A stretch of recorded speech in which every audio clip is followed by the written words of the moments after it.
Welcome to Motor Scene's Power Lap. In each episode, 5 of the 50 fastest cars on the planet takes on our treacherous circuit. And only the top 25 quickest on our lap times board will earn their place in the grand finale race at the legendary Circuit de la Sarthe. Hold on tight, because this is Motor Scene's Power Lap. And he's off. It's a rainy day here at Dunsfold, and Mig is behind the wheel of the iconic Ford RS200 from 1985, packing a mighty 450 horsepower. There's water everywhere, the threat of aquaplaning is massive, but look at how this Ford clings to the track.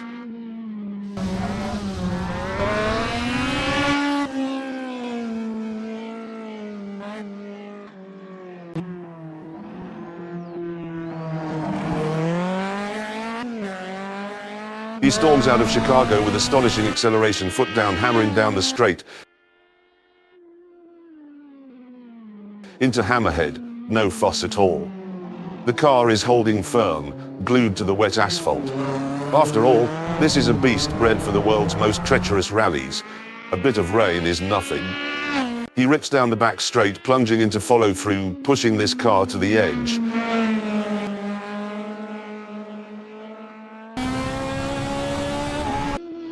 And look at that water on the final stretch.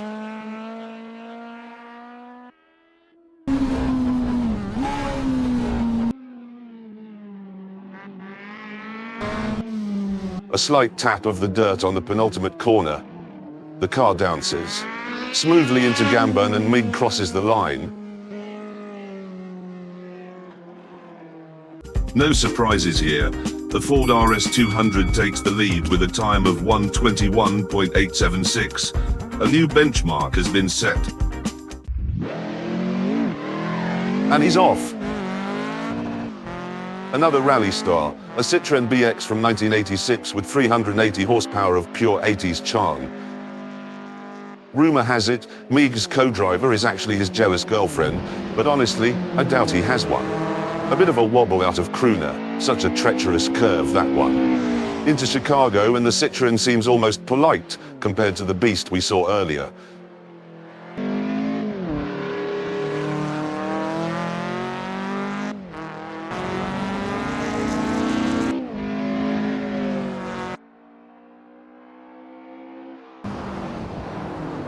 But look at that control into Hammerhead. In conditions like these, it's no easy feat, yet Mig keeps this thing on a leash.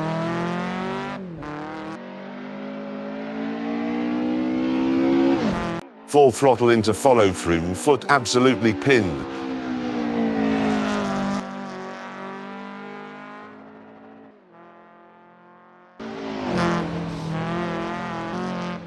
And look at it sway on the final straight. There's so much water, it could be a small lake out there.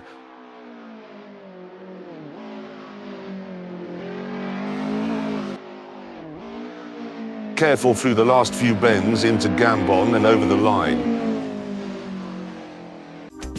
With a time of 1:23, the Citroën claims second place.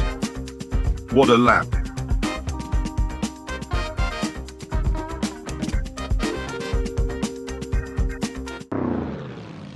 Mig's aboard a classic Mercedes, the 300 SEL from 1969, with 282 horsepower.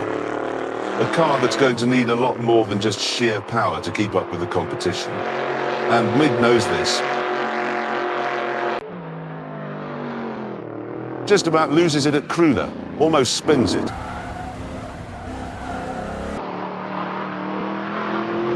He powers on towards Chicago. There's some real brute force from that engine. A little slide coming out of Chicago. The Mercedes is playing a bit wild, but Mig's holding his ground.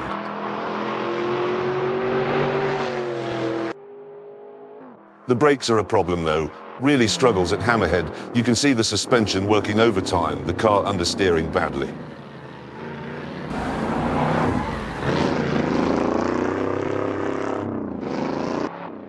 Whoa, Mig's wrestling with this thing, stomping on the pedal.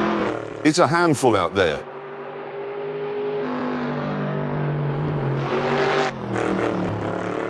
The car's slithering through follow-through.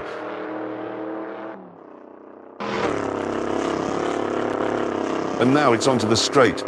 Water everywhere. It's as slick as soap. Hard on the brakes before the penultimate turn. Oh no! Mig can't stop. My God, he's off! Completely off!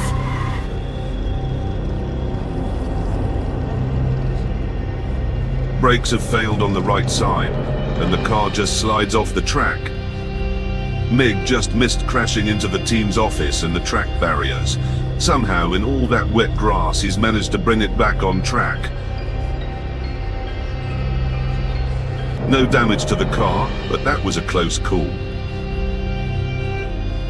A reminder just how dangerous these machines can be when pushed to the limit.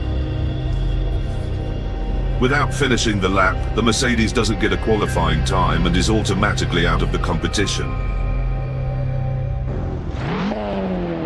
Let's see if Mig's recovered from that near disaster in the Mercedes. He's off. And this time, it's the Opel Kadett, 207 horsepower of pure lightweight agility.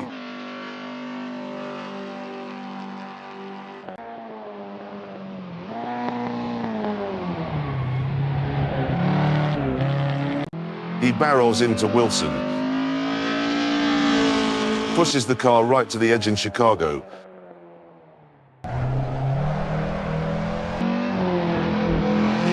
The rear kicks out. Mig is not holding back. This little car has some serious fight in it.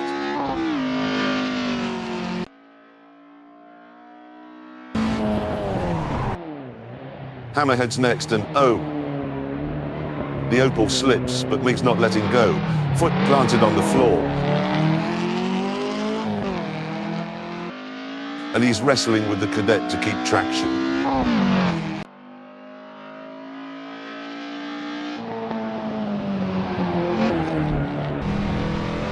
He's absolutely determined to make a quick lap this time.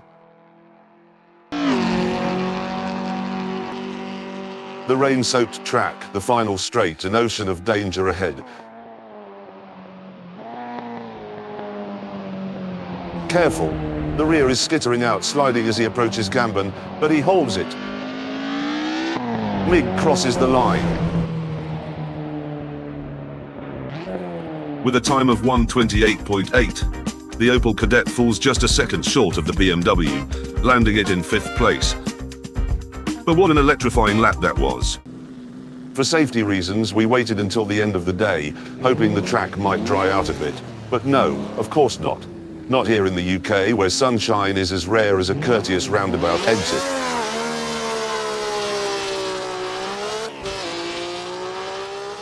So here's Mig in a true icon, the oldest car to ever take on the power lap, the Maserati 250F.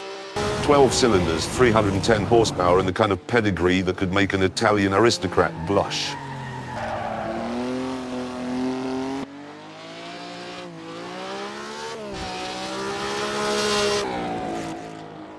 Into the Chicago, and it's practically wading through a lake. Mig battles the steering, barely keeping this piece of racing history from pirouetting into the nearest puddle. Foot down on the Hammerhead straight.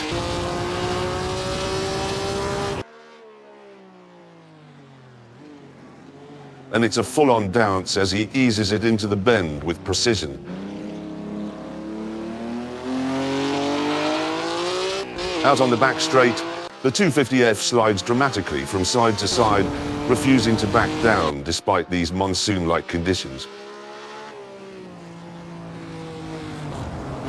Out of follow-through, tiptoeing through the pools of water, and Mig keeps it together.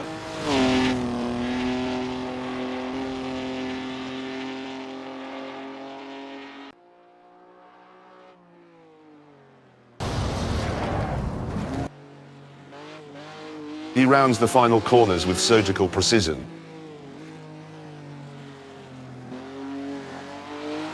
And he's across the line. With a time of 1:38, this timeless beauty didn't just face off against much faster challengers. It took on a soaked track, a true test of both driver and machine. subscribe to Motor Scene right now. I'm Clement Jackson, and I see you in the next episode of Motor Scene's Power Lab.